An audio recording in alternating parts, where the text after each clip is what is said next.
Have you ever heard of lack of money is a little bit of a problem? You know what? Lack of money, it's never, ever a problem. What do I mean by that? Lack of money is simply a symptom of the problem, but it's not the cause of the problem. What the problem really is lack of skill. Have you ever heard stories of lottery winners who suddenly have a windfall of money coming into their lives, millions and millions of dollars, only found themselves a few years later broke, bankrupt, actually sometimes worse off when they were financially? Now, why is that? They have money, but they don't have the skills of the rich. I am rich not because of my money, because I started with no money. I was in debt. I was hundreds of thousands of dollars in debt. I am rich because of my skills. So today I'm gonna teach you the 7 skills that I have mastered. The 7 skills that I believe you need to understand and master if you want to be rich. Now, as I go through each skill, I want you to ask yourself the question and comment below and rate yourself from a 0 to 10. 0 being like absolutely horrible, like you suck, and 10 being world class. So here we go. Skill number 1, the ability to talk to customers persuasively. I call that closing skill. Do you know how to close? Can you articulate the value of what you do to your potential clients? Do you know how to ask powerful questions that compel people to buy? Are you comfortable talking to strangers, presenting your ideas, demonstrating your product or service? Closing skill, I believe it's one of the most important, if not the most important skills you need to master if you want to be rich. When you're talking to customers, you're closing. When you're talking to vendors, trying to persuade them to give you better terms, guess what? You are closing. When you're talking to your employees, you are closing. So that's skill number 1.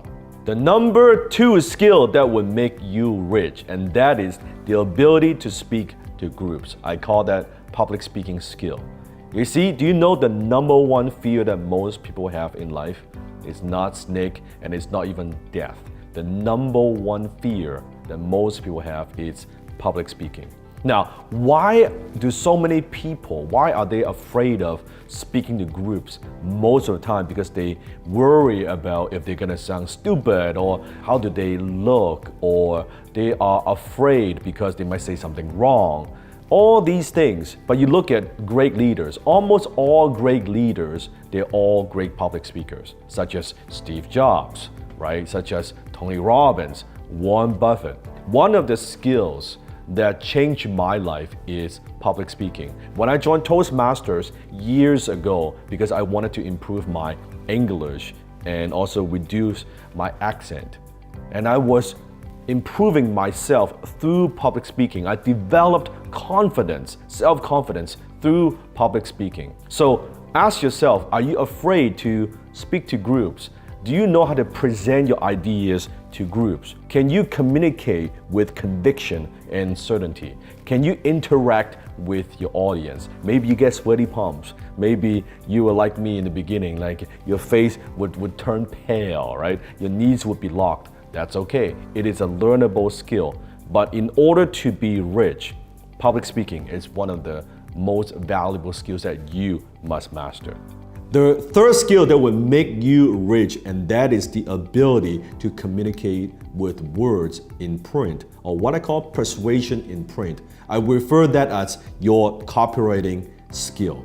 Now notice I said copywriting skill. Now copywriting, I'm not talking about being all grammatically correct, although it's good to do that. But I'm not talking about what you learn in school, the academic writing. I'm talking about communication. I'm talking about maybe it's your webpage, your video. I'm talking about your email. How do you communicate with the written words? Now, why is this so important? Because in day-to-day communication, the emails you send or the social media posts or the agreement, the contract, your LinkedIn post or your blog, a lot of that is written communication.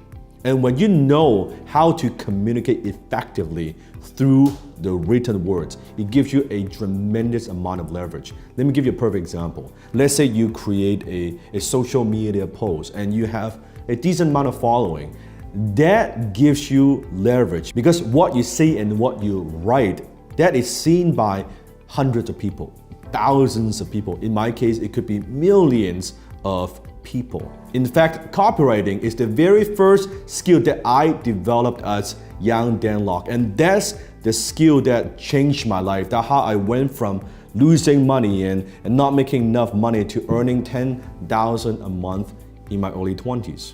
So copywriting. Now that is not taught in school. School taught us writing, but it didn't teach us copywriting.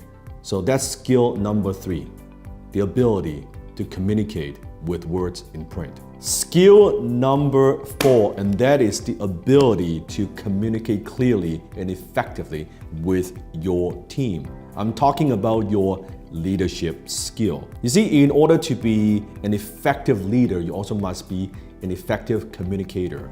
Do you know what the vision it is for your company? And are you communicating that with your team members? Do you communicate clearly the vision to your team? Do you know how to create a good culture within your organization? You see, all that is leadership skill. Business is not a solo sport. Business not only is an intellectual sport, but it's also a team sport. As an organization, you're only as good as your team. It's very, very important to develop that leadership ability, to be able to inspire, to motivate and lead your team. Skill number 5, and that is the ability to manage and organize your time for maximum results. Some people refer that as time management. I refer that as priority management. Because at the end of the day, we all only have 24 hours a day, 7 days a week, and 365 days a year. You cannot actually manage time because we all have the same amount of time. However, what you can manage is your priorities. What are the important things you got to focus on? What are the important things that would move the needle, that will help you move closer to your goals? The problem is school never taught us how do we manage our priorities, right? You're doing your homework, you're taking exams, you're taking care of your family, you're doing a bunch of different things, but most people will never take the time to slow down and look at what we do and ask ourselves, okay, why am I even doing this at all? What is the payoff of these activities? We never ask ourselves those profound questions. And at the end of the day, priority management really is self-management. How do you manage yourself? And if every single day you can manage your time efficiently and effectively, and you focus on just a handful of things, right? There are 2 or 3 things that you know if you keep doing that consistently would get you the results that you want.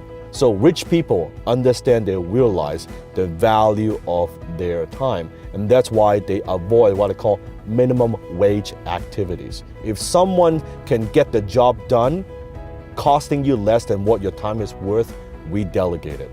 So that's skill number 5.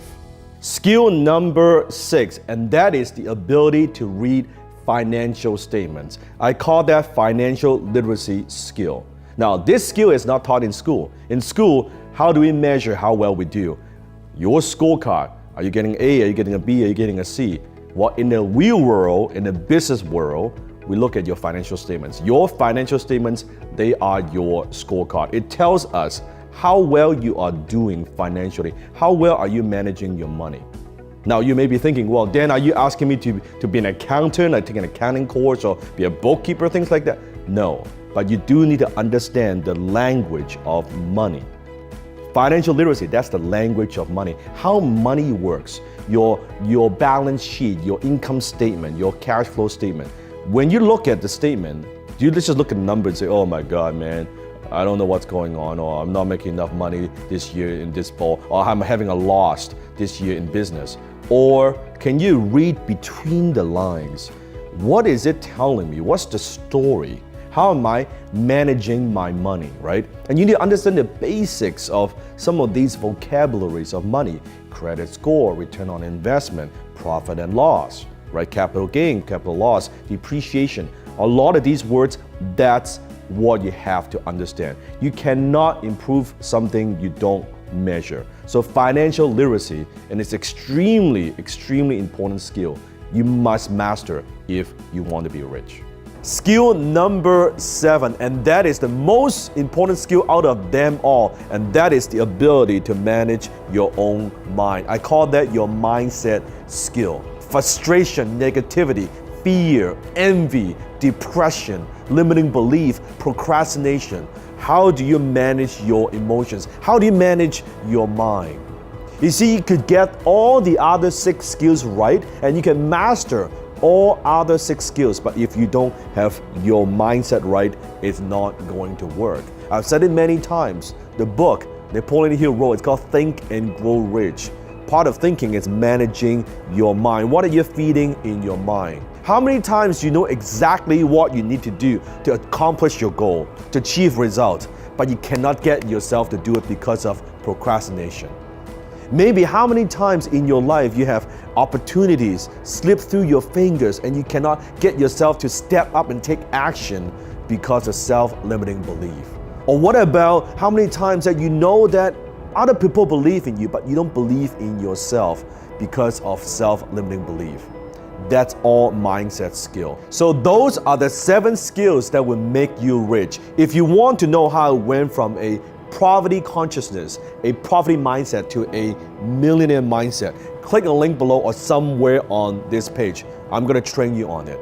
Lao Tzu said it best, knowing others is intelligence, but knowing yourself, that's true wisdom. Mastering others is strength, but mastering yourself, that's true power.